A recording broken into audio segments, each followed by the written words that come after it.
Muy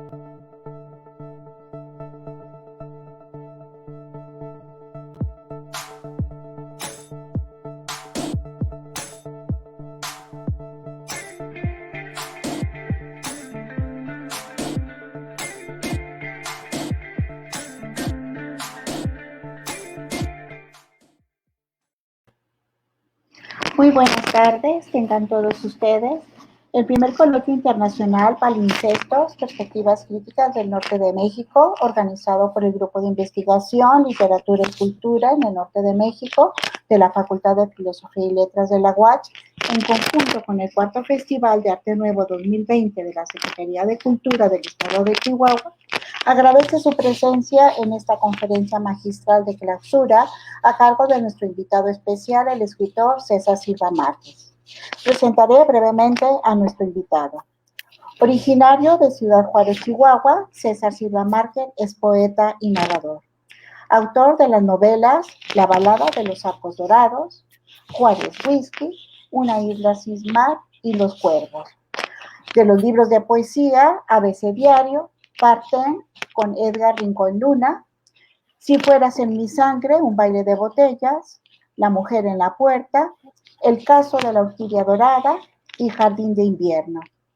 Ha recibido las siguientes distinciones: Premio Binacional de Novela Joven Frontera de Palabras en 2005 por Los Cuervos, otorgado por el Consejo Nacional para la Cultura y las Artes, el Centro Cultural Tijuana y la Secretaría de Relaciones Exteriores.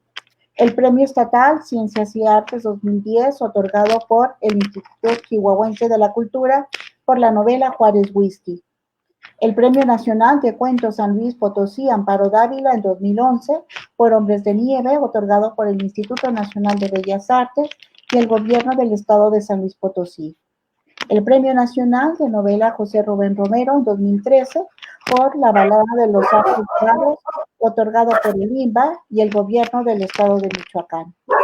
En febrero de 2020 comenzó en YouTube un podcast llamado La vida en sí, donde entrevista a diferentes personalidades del ámbito literario, como escritores y amigos destacados en psicología y psiquiatría, entre otros.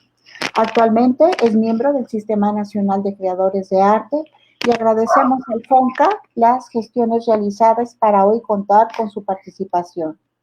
Ahora, sin más preámbulo, cedemos la palabra a César Silva Márquez, quien nos brindará la conferencia titulada El locus fronterizo en la narrativa de César Silva Márquez. Bienvenido. Buenas tardes. Si oyen mis perritos por allá, es porque estamos en vivo y no puedo editarlos, ¿ok? Así es la vida nueva, ¿no? Esta es la nueva normalidad. Voy a ver si puedo hacer algo al respecto, ¿ok? Un momento.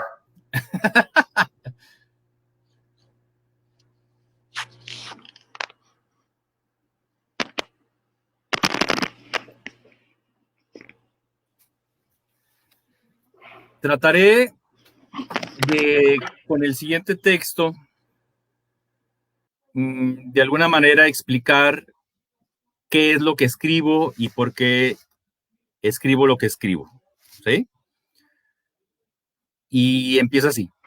Mi madre nació en Zacatecas y de joven emigró a Tijuana, de ahí bajó a Mexicali y luego llegó a Ciudad Juárez a principios de los 70, cuando el trabajo comenzaba a florecer en las maquiladoras. Mi padre en San Luis Potosí nació y de joven emigró a Chicago y con su hermano mayor trabajaron ahí por un tiempo. Luego llegó a Ciudad Juárez por un familiar potosino, soldado reasignado a la frontera, y ahí mismo se inscribió en el tecnológico. Trabajo y estudio de por medio es lo que caracteriza la frontera. Escribo desde lo que sé, desde lo que veo y recuerdo. Hablo de Ciudad Juárez en mi trabajo porque es la ciudad que más conozco. Ahí tuve mis primeros amigos y amores. Ahí bebí mi primera cerveza y conocí la literatura. En esa ciudad escribí mis primeros libros de poesía y parte de mis novelas. Ahora sé que el habla de la frontera es distinta a la del resto del país. Lo reconozco pero tuve que salir y experimentarlo para entenderlo. Birria, guacha, morreando, soda, chante, cura, mapear, reborujo, chirinola y chiple son palabras que se usan a diario. Birria no es solo carne en salsa cocinada a fuego lento por horas. Es birria, que es cerveza. Jaina es novia y viene de honey. Cochar es coger. Right, parquero, desponchadora, son palabras que conozco de toda la vida. La televisión abierta estaba compuesta por los canales, y los voy a mencionar todos: 2, 4, 5, 7, 9, 11, 13, 14, 20, 22, 26, 48, 44 y 56. Y me faltan seguro. Vi a He-Man en inglés, que ahora me entero a mis 46 años que en el centro del país es He-Man, con acento en la A. Vi Growing Pains, cuando Michael J. Fox era un adolescente. Saturday Night Live, cuando participaba Chevy Chase. Y antes de dormir veía a Johnny Carson. Sin pagar el cable. Pura televisión abierta. A los 15 años vi Ciudadano Kane sin cortes en el canal PBS, o PBS, como es lo correcto. Escuché jazz por las mañanas y música clásica por las noches, y New Age los sábados a través de la radio pública NPR de los Estados Unidos. Eso sin duda es parte de ser fronterizo. Al igual que mirar por la ventana y ver del otro lado del río Bravo una ciudad a la que puedes ingresar solo con los papeles adecuados, una ciudad ordenada y limpia por la superficie al menos, donde las calles no tienen hoyos, por ejemplo, donde en los 80 mis padres cruzaban para comprar el mandado hasta que la devaluación llegó y comprar fue más difícil. No existía la globalización, pero de alguna manera los fronterizos siempre la hemos vivido. Ser norteño se refleja en la comida, en el básico chile, tomate, cebolla, ajo. Y si podemos complicarnos, podemos agregar comino y laurel. En lo directo y reacio. Y debe ser así para vivir con el tal calor o frío, con esas distancias que se deben recorrer para ingresar a otro mundo más amable, con mejor clima. El sí tan contundente como el no. Porque ¿para qué disfrazar y decorar el lenguaje si te acompaña el desierto y su desnudez desde que abres los ojos hasta que los cierras? Ciudad Juárez vive la melancolía del migrante y trata de alejarse de la política que la construyó y que con el tiempo trata de borrar. En Juárez están los tacos estilo Ciudad de México, los mariscos estilo Mazatlán, la comida estilo Veracruz.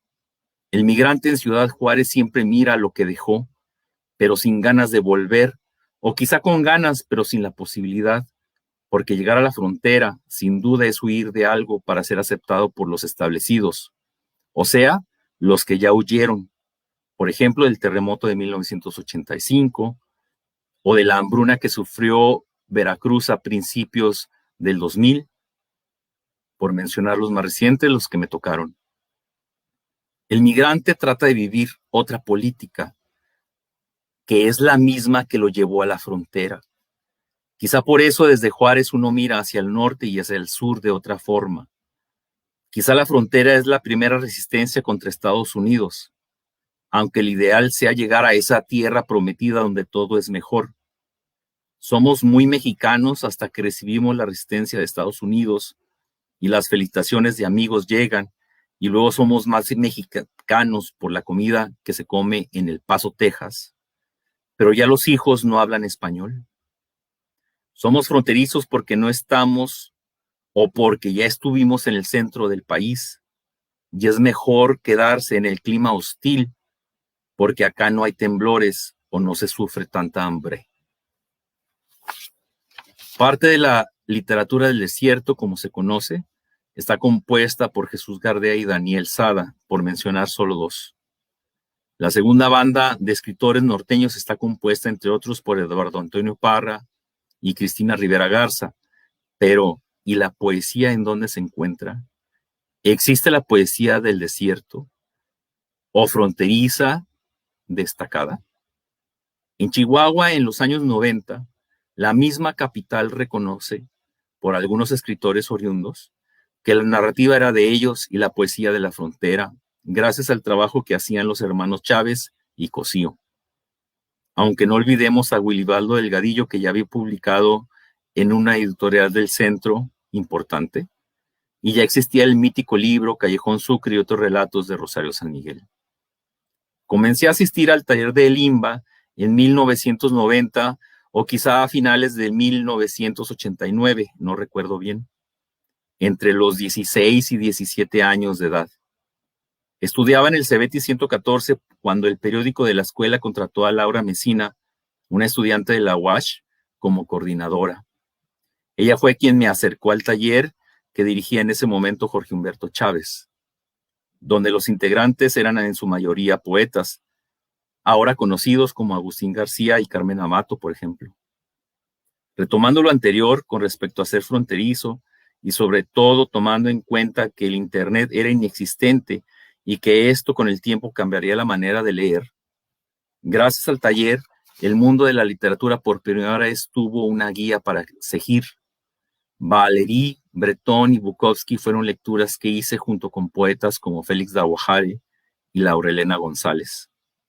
La información sobre poetas y narradores mexicanos llegaban de la voz del coordinador, y así conocí a Licho Macero, Marco Antonio Campos y José de Jesús San Pedro, entre muchos. Leía a Octavio Paz sin tomar en cuenta su ideología política, tan cuestionable por muchos. Leía a José Carlos Becerra sin saber que había muerto en Brindisi por una beca mientras era novio de otra escritora en aquel tiempo. Así, con los años he entendido que ser radical en el centro del país se logra desde la política, y ser radical en Ciudad Juárez se logra desde el simple hecho de vivir en Ciudad Juárez. Apartado de muchas cosas, leyendo a Paz, Pacheco y Castellanos, Platt, Bukowski, Valéry y King. La carrera de letras comenzó en Juárez a mediados de la década de los 90, cuando estudiaba ingeniería industrial. Pero antes de eso cazaba libros y escuchaba al coordinador del taller y hacía una lista de autores que mencionaba y veía cómo daba con ellos, o iba al Samors a hojear un libro y si me interesaba lo hacía mío. Así di con uno fundamental para mi formación, la antología de Spoon River, editado por la Banda Eriza, donde no se sabía nada del autor, solo sus palabras y el gusto por la lectura. Luego llegaría la venta de libros por Amazon y ya nada sería igual, pero para eso faltaba todavía mucho tiempo. Así que leía lo que podía y lo que me gustaba, sin una agenda establecida o la obligación de leer para tener alguna calificación, como hubiera sido el caso de haber estudiado letras.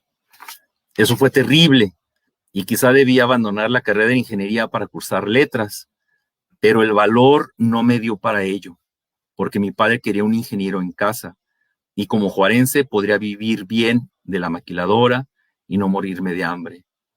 En los 90 era un ingeniero o administrador de empresas. En los 90 uno era ingeniero o administrador de empresas y los más artísticos diseñadores gráficos. A mis 16 años no conocía la oferta cultural de la ciudad. Mi panorama era la maquiladora. Julián Herbert dice que ser norteño es un acto de fe, como sucede en el cuento de Ulrica de Jorge Luis Borges, pero no lo creo así, porque uno no escoge dónde vivir, uno nace y es alimentado de cierta manera, a uno le hablan de cierta manera y eso lo arrastras toda la vida. Uno entonces no puede rechazar ser norteño, porque en este caso rechazar significa reconocer sus raíces. Entré al taller de Limba y comencé a escribir poesía.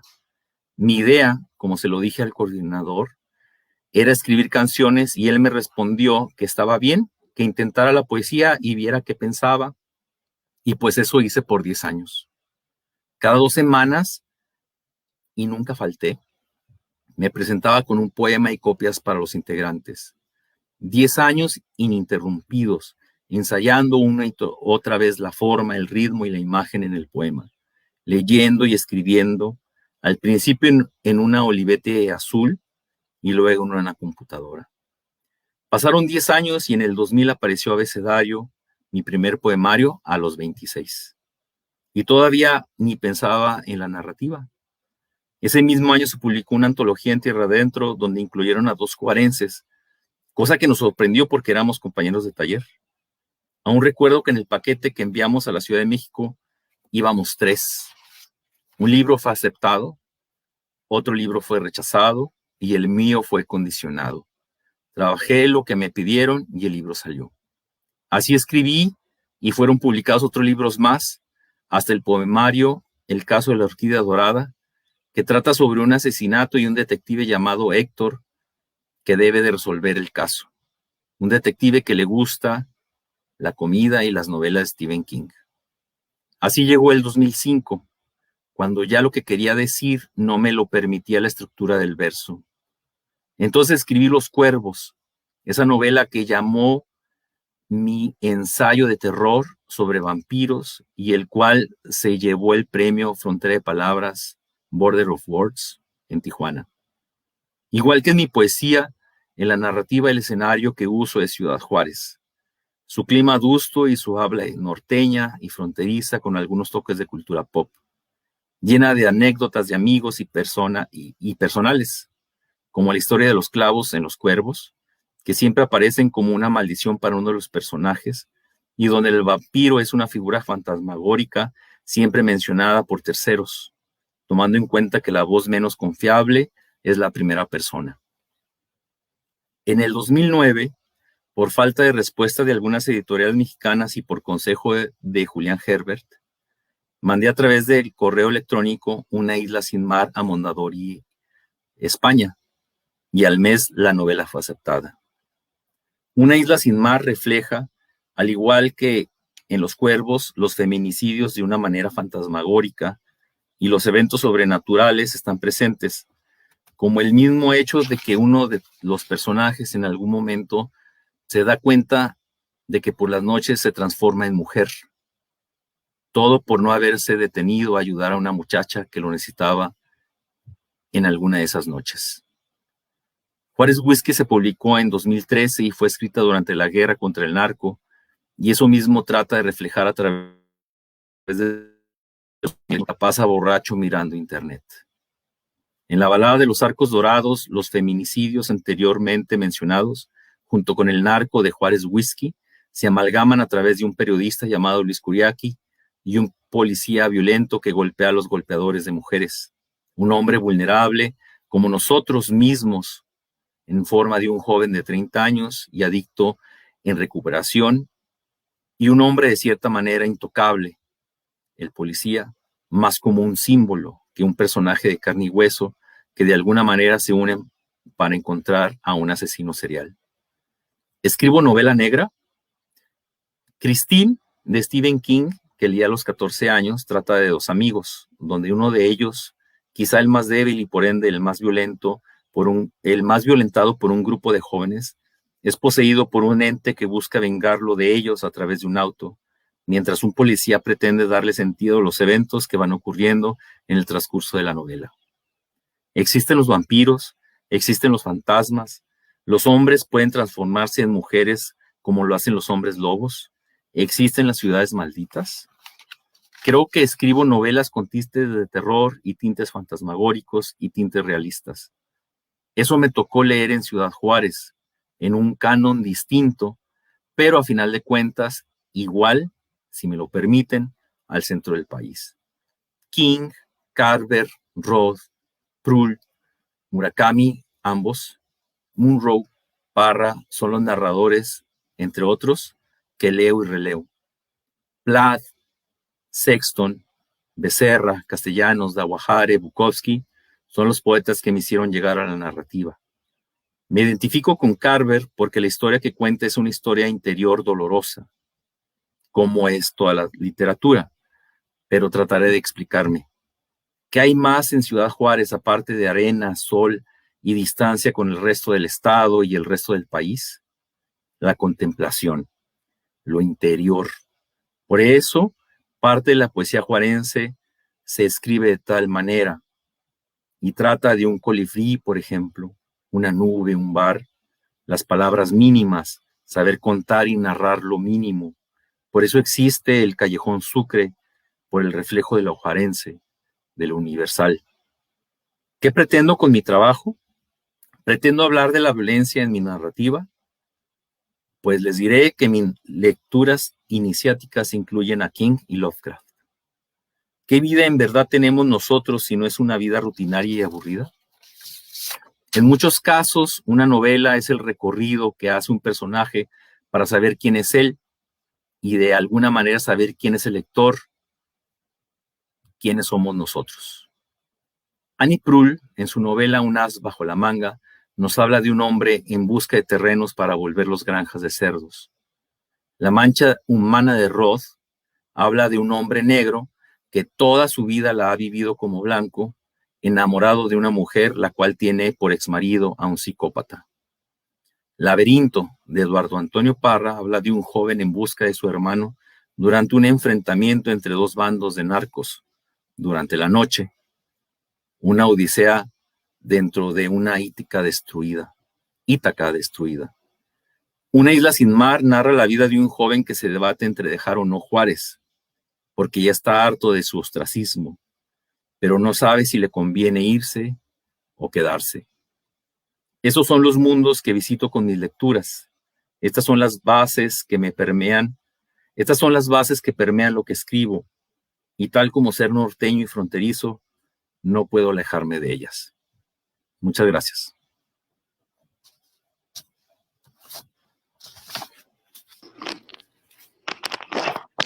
Gracias, César. Bueno, tenemos un tiempo para algunas preguntas.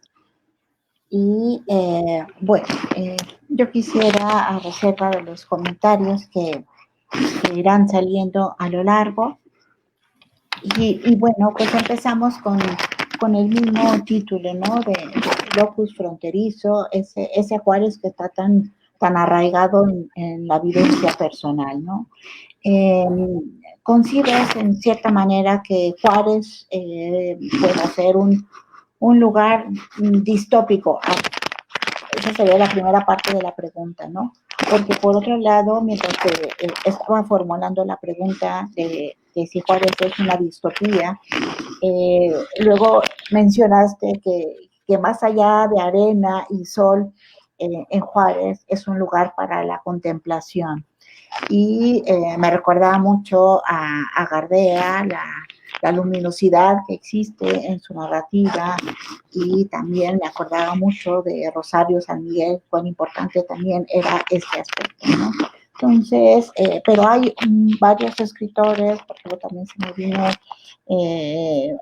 obviamente hay esta trilogía de Desencanto de Páez Varela, que busca mucho el plantear Juárez como un lugar donde anida la violencia, ya no la tristeza, sino esta violencia descarnada que aniquila, pareciera toda esperanza, como una visión apocalíptica y abrumadora de la ciudad. Entonces, Juárez se ha convertido en el ámbito literario como un lugar distópico. Hubo una ponencia anteriormente que nos hablaba de Puente Negro, de Pilo Galindo, entonces como que hay mucha reminiscencia de esta manera de percibir este cruce de frontera. ¿Cómo ves tú Juárez como este locus fronterizo precisamente? Bueno, precisamente termino con estas tres lecturas que hago de un hombre en Estados Unidos, de una escritora que a mí me gusta mucho, que es Annie Proulx, hablando de un hombre que va a buscar terrenos para convertirlos en granjas de cerdos, que sabemos lo que eso significa, destruir toda esa área y que nunca volver a ser habitable. Esa es una violencia, ¿no? Y luego tenemos a Eduardo Antonio Parra en Laberinto, que se va hacia Monterrey, y en uno de estos pueblos perdidos hay una guerra entre bandos de narcos. Y luego no le quitamos ningún valor a Ciudad Juárez, por supuesto, por su violencia muy exacerbada. Sin embargo, yo me pongo a pensar lo siguiente. Yo que soy de Juárez, que viví violencia en Juárez, las sigo viviendo en todo el país, ¿no? Creo que se estigmatiza la mano del país. Ahí es donde va el clavo, cuando todo el cuerpo está herido, ¿no? Ese es el asunto. Todos queremos un chivo expiatorio. Lo tenemos. Ahí está. Pero la política nos lleva para allá. Esta política priista, panista, ahora morenista, ¿no?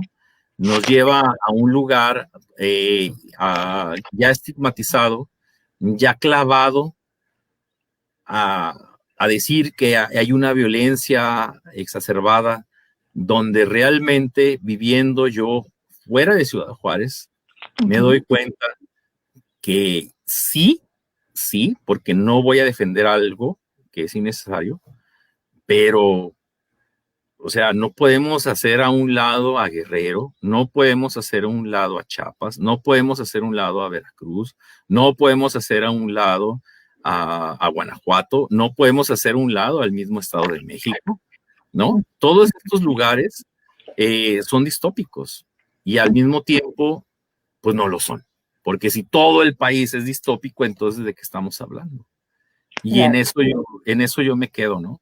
O sea, nunca defenderé lo indefendible. O sea, no voy a decir que Juárez es rosa, porque no lo es. Sin embargo, Juárez es nada más la punta del iceberg de todo lo que es un país. Como te digo, o sea, el estigma está ahí, el clavo está en la mano. La mano es Juárez de todo un espacio geográfico importante, que es todo un país lleno de 32 estados y lleno de esta cosa intrínseca que es el narco, que se metió al mismo gobierno y es completamente cancerígeno, no lo puedes sacar, no se ha podido sacar y todos estamos ahí metidos y de alguna manera todos somos responsables. Claro. Nuestro compañero Edgar Rodríguez pregunta, ¿qué distintivo ofrece tratar un contexto de violencia como el de Ciudad Juárez desde el género del terror o lo fantástico? ¿Qué distintivo ofrece tratar un contexto de violencia como el de Ciudad Juárez? Mira, contestaré como yo creo que es la pregunta. No la entiendo muy bien, pero lo terrorífico en Ciudad Juárez. Mira, tengo un amigo que se llama Francisco Hagenbeck y acaba de escribir una novela de terror que sucede que va a salir en algunos días, que se desarrolla a unos kilómetros de aquí de Jalapa, en un pueblo, ¿sí?, donde estuvo una cárcel de nazis alemanes. ¿Sí? Entonces, ahí él, tomando en cuenta lo real, construye una novela de terror. ¿Sí? Te voy a dar otro caso. Hay un escritor que es irlandés, que tiene un personaje que se llama Charlie Parker. Y en una de sus novelas, uno de sus asesinos mata mujeres. Y entonces, leyendo el principio de la novela, si Charlie Parker hubiera sido juarense, ¿esa novela hubiera sido juarense? No, ¿sí? Y es fantástica y terrorífica, ¿no? Son las dos cosas. Lo juarense va más allá, ¿no? Siempre he dicho que Bolaño decía que Ciudad Juárez era el infierno. Y yo siempre he dicho que no es cierto. O sea, siempre he defendido esa parte, porque en Ciudad Juárez hay señoras, madres, pues, hay madres y hay padres que llevan a sus hijos a las escuelas. Y lo que ellos quieren es que sus hijos tengan una buena educación, ¿no? Claro. Ellos no, y uno los lleva a la escuela esperando que tengan un buen día, y los van a recoger esperando que hayan sacado buenas calificaciones. y hayan hecho una vida normal, que hayan visto a sus amiguitos. Entonces, el infierno no es ese. El infierno es de otra manera. El infierno, creo yo, que es más católico que literario. ¿Sí? Ahora, se me vino a la mente también lo que planteaba Luis Humberto Crosswhite en Tijuana, Crimen y Olvido, y lo que recientemente también planteaba Luis Jorge Bone con Toda la soledad del centro de la tierra, hasta cierto punto narrar todos los horrores de la violencia, el narcotráfico, los crímenes, como una intencionalidad, vamos a decir, de que las cosas no se olviden, de que haya una memoria permanente de lo que está pasando en el país y que no lo arrase la negligencia del gobierno de dar carpetazo a todo esto que pase, ¿no? ¿Hay alguna intencionalidad de tu parte de dar fe de estos acontecimientos, de esta ignominia por parte del gobierno, que pareciera como tú dices, esto es solo una mano de un cuerpo, pero de un cuerpo que está tan canceroso y tan enfermo que pareciera que no se hace nada al respecto, ¿no? Y que se pretende señalar que la ponzoña nomás está en la mano cuando realmente todo el cuerpo está enfermo. Yo pienso que lo que haga Bone y lo que haga Crosswhite, yo creo que existe, antes de decir eso, yo creo que existe entre los distintos tipos de literatura, existe la que señala y existe la que nombra, ¿sí? Que no es lo mismo. Creo que ellos señalan y yo, la verdad, quiero nombrar. Sin embargo, no puedes dejar afuera lo que está sucediendo, ¿no?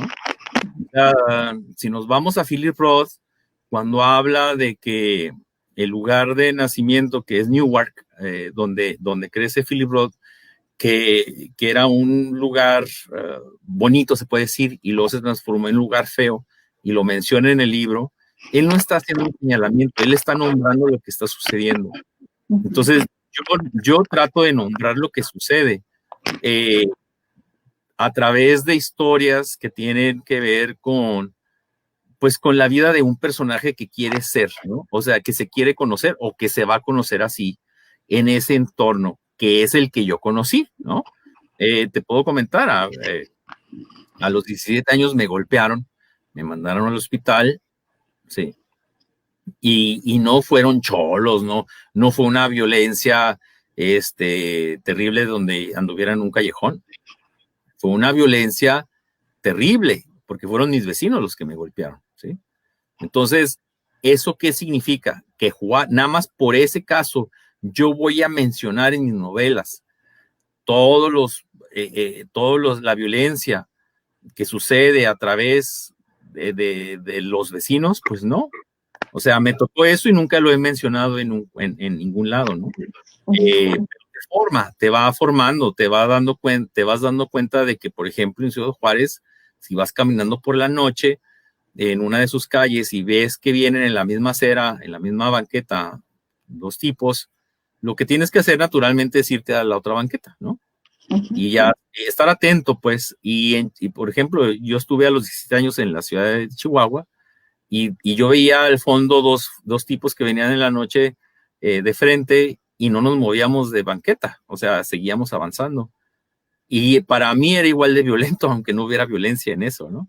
Entonces, por ejemplo, los de la Ciudad de México se jactan de que es una ciudad tranquila y todo, y antes de que se viniera esta terrible cosa de la violencia, mis amigos habían sido ya robados, los habían asaltado a mis amigos, ¿sí? En la calle, y uno decía, oye, pero pues, ¿cómo fue esto? ¿Cómo sucede todo este tipo de cosas? No, que era una ciudad y ellos creen que vivían en una ciudad tranquila. Cuando el que va de Ciudad Juárez o el de Chihuahua o todos llegan a la Ciudad de México atentos a lo que pasa por lo que sabemos. Entonces, pues prácticamente estábamos hablando del país, ¿no? De este país. Tengo un amigo que le robaron no sé cuántos pesos en equipo de cámara hace 2 años, ¿sí? Y en la Ciudad de México, en la colonia Roma. Entonces, ¿de qué tipo de violencia estamos hablando? ¿De matarse cuando se matan en todos lados? ¿O de matarse en Ciudad Juárez cuando se mata en todos lados? Es raro, porque regreso a lo mismo, nunca defenderé lo indefendible, ¿ok? De que hubo violencia y de que hay violencia, y ahorita, hasta donde yo sé, está peor, ¿no? Entonces, pues hay que cuidarse en todo el país. Yo escribo desde lo que conozco, que es Ciudad Juárez, y desde Ciudad Juárez yo construyo lo que conozco, tenga violencia o no tenga violencia. Tenemos una pregunta de Fernanda Domínguez que dice: ¿tú encontraste una magia en los libros a pesar de la dificultad que representaba conseguirlos? Hoy en día tenemos gran parte de la literatura universal al alcance de la pantalla, pero sigue siendo distante. ¿Cómo podemos fomentar en la juventud, en especial en la juventud norteña, la inquietud por acercarse al mundo de la narrativa? Bueno, fíjate, mi vida cambió cuando uno podía comprar libros por Amazon, ¿sí? Las 2 librerías que existían eran Sanborns, donde lo comenté en lo que leí, que encontré la antología de Spoon River, un libro que es importantísimo para mí, y luego en la de Cristal, que después dejó de existir, y de pronto te metías a los libros de poesía y pues no existía algo importante, bueno, o existía lo importante, pero ya lo tenía, ¿no?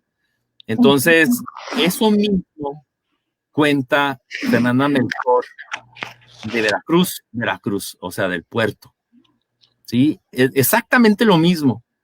Yo estoy hablando del norte y ella estaba hablando del sur. Y entonces te das cuenta otra vez que es un problema de sistema, un problema de todo el país. Sin embargo, ahora las cosas son distintas. Siendo yo de esta generación donde tengo a mi mano todos los libros que puedo leer y los bajo y los leo, yo pensaría que todos harían lo mismo, pero no, resulta que no se hace eso. Resulta que tener en la palma de la mano, literal, en este aparatito, cualquier palabra que yo no conozca, cualquier libro que yo no haya leído, cualquier información de cualquier autor, de cualquier cosa, es más, simplemente Cepillín, tú dices Cepillín y te va a salir en qué día nació, cuál es el nombre real, en qué momento, o sea, todo no se usa, no se usa. Hay estudiantes de antropología y de historia que realmente no leen. Y yo pensaría, siendo de esta generación que me tocó vivir el Internet y no el Internet, las dos cosas, o el cambio, yo diría, uy, el mundo ahora es más inteligente, pero no, sigue siendo lo mismo. Es como tener toda esta riqueza, pero gastártela en hot dogs o en hamburguesas o en cosas engordantes, ¿no? O sea, ¿qué se puede hacer?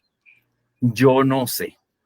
Sí, yo creo que si una persona, el que da clases de literatura, por ejemplo, ¿no? Por ejemplo, pero puedes dar clases de ingeniería, por ejemplo, de tiempos y movimientos, de ergonomía. Si a un alumno de 50 lo tocas con lo que dices, creo que ya hiciste algo. Entonces creo que lo mejor es como maestro, como persona interesada en que alguien se lleve algo, es hablar apasionadamente y alguien escuchará de tantos y quizá de esa es la manera que uno puede lograr algo. Hablar apasionadamente lo que uno hace para que se resuelva ciertas cosas sistemáticas, sistémicas del país que está jodido, ¿no? Por supuesto. ¿Cómo podríamos hacerle ver al lector cuando se enfrenta a una serie de novelas que manejan una serie de problemáticas urbanas, cuyo principal escenario es la violencia, vamos a ir con temáticas donde irrumpe prácticamente lo grotesco, lo más crudo de la realidad, donde pudiera decir que llega hasta cierto punto ser hasta incómoda la lectura. ¿Cómo, educar el gusto del público hacia esta nueva estetización de la violencia? No por hacer una apología de la misma, sino simplemente de que son nuevas formas de representar ineludiblemente la realidad que vivimos. Sí, bueno, yo la verdad no pienso que sea una nueva estética, ¿eh? O sea, como yo lo mencioné, yo leía a Stephen King a los 14 años y se trataba de matar gente con un carro, o sea, así de sencillo. Yo mataba personas mordiéndole el cuello, ¿no? Y los mataba. Lovecraft mataba gente con monstruos indescriptibles, ¿no? Quizá el menos violento fue Borges, pero pues también en el sur hubo gente que mató, digo, en el cuento del sur, pues se muere el tipo siendo macho, ¿no? Siendo macho de esa manera, sale a enfrentar la muerte. Siempre ha habido violencia. Yo creo que la manera de ahora leer tiene que ver con este relativismo de la moral, o la moral relativa, pues sí, la moral relativa creo que sí se llama, donde no podemos decidir si algo es bueno o algo es malo. Y está bien, porque todo el mundo somos malos, ¿no? Pero en este mundo nuevo, todos somos buenos y malos. En vez de decir, somos malos, pero también tenemos cosas buenas, ¿no? Aquí es, por ejemplo, yo maté 3 personas, sí, pero él quiso a su mujer. Entonces, no hay manera de equilibrar este tipo de maldad, no hay manera de equilibrar este tipo, pues, de moral por esta situación en la que vivimos. Esta manera de leer, o sea, cuando yo leía a Octavio Paz, que leía el poema de San Ildefonso, el Nocturno a San Ildefonso, por ejemplo, yo leía el poema de Nocturno a San Ildefonso. Yo leí Pasado en Claro, ¿no? Completito, sin pensar si Paz era bueno o malo, ¿no? O sea, yo no podía decir, este poema es bueno, pero qué hijo de la chingada. Yo no podía decir eso. O sea, yo leía el poema y decía, qué impresionante poema. Es un gran poema. A diferencia del personaje, ¿no? Pero no puedes tú castigar un poema por lo que hizo. Y eso antes no existía, ¿sí? Yo pienso, no es que yo venga de ese mundo y piense que es mejor, creo que ahora es mejor el mundo, ¿eh? Pero yo pienso que sí deberíamos de leer las obras sin tanto bagaje alrededor de ese personaje. O sea, yo leo un poema de Pacheco y digo, sí, pero era un pedante. Yo leo un poema o un texto ¿quién te gusta? De Monsiváis, un texto de Monsiváis. Sí, yo odio los gays. Oh, sí. Entonces es un texto que no me gusta porque es gay. Entonces, era un gay que se aprovechaba de los niños. Era un gay, o sea, sí está bien esa parte, pero no estamos leyendo el texto, estamos leyendo alrededor del texto, y creo que el texto es más importante, ¿no? Creo que es lo que ha pasado. Creo que el poema de Nocturno a San Ildefonso sigue siendo un gran poema, uno de los grandes poemas, pero si le agregas que Paz era un prepotente, entonces le pones un 8, ¿no? Entonces yo creo que ahí eso no se debería de hacer. Creo que no deberíamos de leer de esa manera, y es la única cosa que yo diría en este momento. No hagas eso para que el texto sea el texto que debes leer. O sea, el Marqués de Sade era un hijo de la chingada, y los textos son cabrones. Y los textos son maravillosos porque están bien escritos, no por lo que dicen, sino es por lo que dicen y por cómo están escritos, ¿no? Claro. O sea, Rimbaud, ¿no? Rimbaud era un tipo nefasto, pero esa poesía que hacía era impresionante. Y creo que deberíamos regresar al texto, no al autor. Que el autor se castigue, pero el texto que no sufra, porque entonces, o sea, si nos vamos a los filósofos griegos, pues con quién nos quedamos, ¿no? Claro. Eso es lo que yo pienso. Muy bien.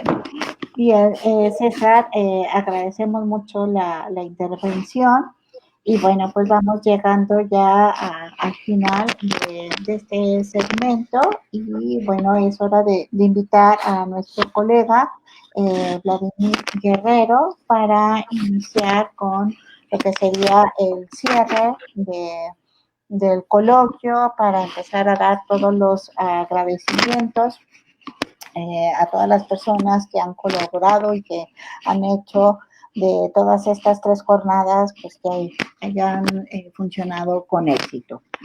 Vladimir. Hola, hola a todos, a todas. Muy buenas tardes, noches, para algunos, algunas yo creo, algunos colegas por ahí, compañeros de Uruguay que nos acompañaron. Pues, ¿qué decir? Estamos muy, muy contentos, la verdad, de lo que fueron estas jornadas.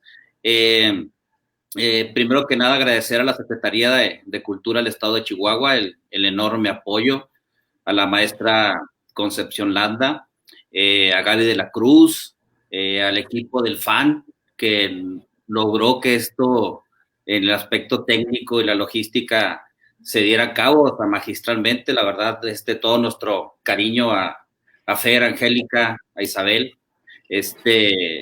a Ilse, perdón, también. Bueno, muchísima gente que está, pero también en primer lugar, disculpen, voy a que ver una pantalla a leer porque no quiero olvidar nada. Como parte de la coordinación, ¿verdad?, del grupo de investigación, literatura y cultura norte de México, pues a nombre de la maestra, la doctora Mónica Torres Torija, una amiga y colega de siempre, a mi amigo también y colega, el doctor candidato Felipe Saavedra, pues queremos agradecer. Y les decía, esto es parte de un gran equipo de trabajo, lo habíamos mencionado en las sesiones previas que hemos estado estos días así, intensas, pues muchas veces se ven aquí algunos rostros, pero detrás hay muchísima gente trabajando, ¿no? Entonces nos apoya un gran equipo de estudiantes de la Facultad de Filosofía y Letras. Agradecer obviamente también a la Universidad Autónoma de Chihuahua, nuestra alma mater, a nuestro rector Luis Fierro, a la Facultad de Filosofía y Letras, donde somos académicos, catedráticos, al doctor Armando Villanueva, siempre el apoyo condicional, ¿verdad? Y bueno, voy a mencionar precisamente ese equipo, ese gran equipo de estudiantes, ese capital humano que nos apoya, que no quiero omitir, ¿verdad? Ana Cristina Valderrama Arballo, Ana Gabriela Ortiz Monge, Cecilia Margarita Rojas Licón, Edgar Alonso Rodríguez López, Fernanda Espinosa Doroteo, Fernando Hernández Ramos, Gabriela Mota Adame, Jaime Alexis Gardea Vizcarra, Luis Enrique Chaides Leo, Rocío Iriani Valdés Escobedo, Salma Jurado Pérez, Yaritza Guadalupe Prieto Portillo, Lice Rodríguez Zambrano, Ana Isabel Mier. Bueno, son el equipo también, ¿verdad? Ese capital humano que nos apoya aquí. Estuvieron viendo en las ponencias como moderadores, moderadoras, son ellos, ¿verdad? Están aquí como compañeros, compañeras de viaje en estos avatares de la difusión cultural. Y nosotros nos consolidamos como grupo de investigación en el 2015, y en el 2015 siempre le apostamos, de ese 2015 le apostamos a intervenir en Norte de México como un espacio polifónico complejo y aportar a la crítica cultural del norte. Creo que este palimpsesto, esta primera edición, que no será la última, desde ahorita les mencionamos, los invitamos a que se unan el próximo año. Ojalá nos puedan volver a acompañar todos y todas los colegas que invitaron, que accedieron y nos enviaron sus ponencias, pues. Les decía, en esta primera edición de Palincestos como grupo de investigación, le apostamos a la reescritura, a los desplazamientos, a las reasignaciones, a los hibridajes, ¿no? Y creo que el llamado que hicimos fue muy bien respondido. Fueron ponencias fabulosas, todas, se vieron geniales. Nuestros conferencistas magistrales, en este caso aquí César Serrando también fabulosamente, muchísimas gracias. Entonces les decía, creo que Palincesto a partir de ahora, en esta primera edición, se configura como un dispositivo cultural, un dispositivo que es portador, difusor, transmisor de líneas de fuga, de llamados, ¿verdad? Para configurar saberes, para configurar experiencias. Hemos intentado en los ejes temáticos, precisamente fueron 10, muchísimos ejes temáticos que precisamente es lo que buscaban eso, ser inclusivos, abrir los panoramas de lo que hacemos en el norte de México como habitantes de él, pero también aquellos que no habitan el norte en presencia física, sino que también en presencia simbólica, que lo piensan, pues eso, que continuemos pensándolo, que continuemos en sus pulsiones, ¿no? Es un espacio, como les decía, polifónico que da para mucho y pues estamos encantadas de haberlos recibido, de haber convivido estos días, saberes, experiencias, afectos, ¿no? Entonces, pues, sin más, les vuelvo a decir, estamos muy, muy contentos a nombre del Grupo Literatura y Cultura Norte de México, siendo las 17:51 de Chihuahua. Damos por clausurado este fabuloso evento. Muchísimas gracias, estamos agradecidos y esperamos verlos el próximo año. Gracias. Gracias por la invitación. Me faltó decir gracias por la invitación. Muchas gracias, de verdad, Mónica. Al contrario. Vladimir, gracias por todo. Al contrario, Encantada. gracias a todos. Un abrazo.